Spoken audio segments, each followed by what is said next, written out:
It came time to buy a new bed for an Airbnb that we have. And I've had this idea floating around in the back of my mind for a while now about how I was going to make this thing myself out of wood, based on a picture that I saw in a magazine. If I could make something cool and unique myself, I would A, have something cool and unique, and B, probably save some money while I was at it. I mean, have you seen the cost of beds lately? They're not cheap. They're actually rather kind of spendy. And I don't mean the $50 steel ones. I'm talking about a bed frame that somebody would, of course, want to spend money to sleep in. So I made one, headboard and all, out of a bunch of 4x6 posts that I got from Home Depot. And then I sanded them, and I stained them, and did the headboard and everything. Except that it was kind of wobbly. And so after making the best technical drawing I've seen in quite some time, I headed out on an exciting trip to go across town, where I know a guy that works at a fabrication shop. He fabricates things out of metal.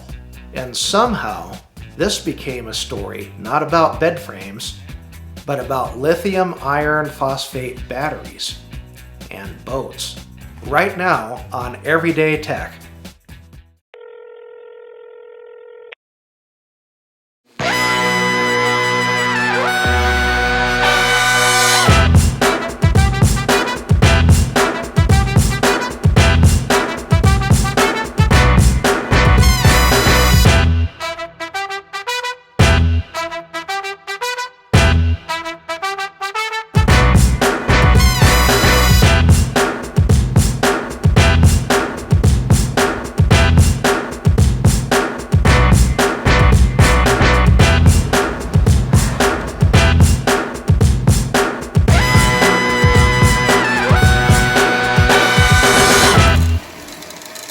So I arrived at the shop with square tubing in hand and my expertly drawn rough dimensions.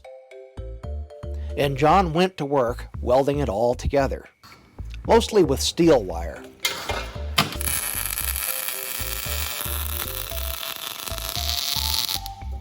With the exception of the one weld that was accidentally done with the aluminum wire feed. But that buffed right out.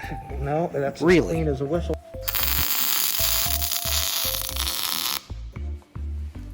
And afterwards, he showed me something I wasn't expecting at all. A homemade battery. Just look at this thing. It's beautifully done. When I saw it, I was like, who even makes a homemade battery? And does it work? Well, listen to this.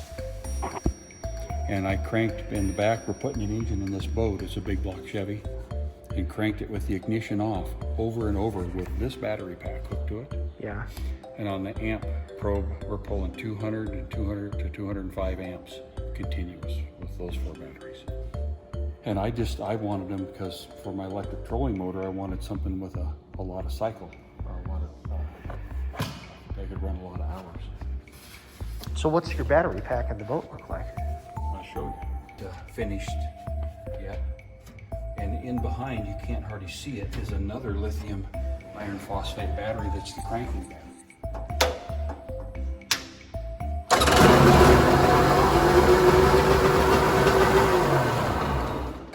And that's not all. The boat was built from scratch around a salvaged watercraft engine. Now what did you do here? Is this all powder coated or just painted? No, it's painted with automotive paint with like a show car stuff. This used to be purple, was the Tiger Shark color, and I changed it to a gunmetal gray, a base coat clear coat system, and put the base coat on and clear over it. And this was what, a 3-cylinder Yamaha? Actually, the engine's Suzuki. Okay. Tiger Shark was made by Arctic Cat, and Arctic Cat for decades used Suzuki to build their engines. Oh, this is nice work, John.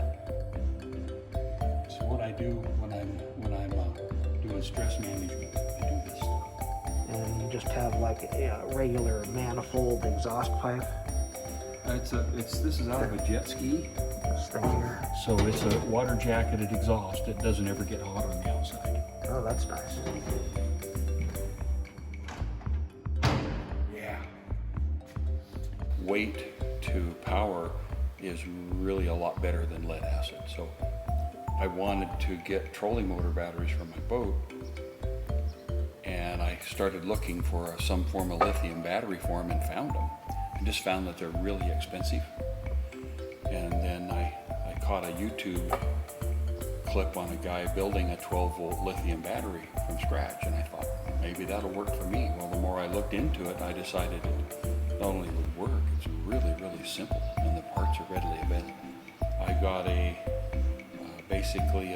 it's a 2000 cold cranking amp battery for the same budget as I would for 2 large lead acid batteries to take its place. And instead of 140 pounds, I'm probably 34, 35 pounds. My budget for two good quality lead acid batteries was about $300 each. And I built a lithium iron phosphate battery for about $600. It's less than a third the weight. How long have you been working on this boat? Oh, about 2 years. The trailer too. You putting the trailer together? Yes, it's not finished yet. It's running boards and paint, but it's good enough to use at the moment. I do have a RAM mount with my GPS on it. And I have one that fits my cell phone for there too. The GPS for my phone as well. I like these guarded switches over here. For some reason, I like guarded switches. They weren't expensive. It just that's some gingerbread just to dress it up, that's all. And so after all that, the headboard frame worked fantastic with no wobble. Like and share, and we'll see you next time.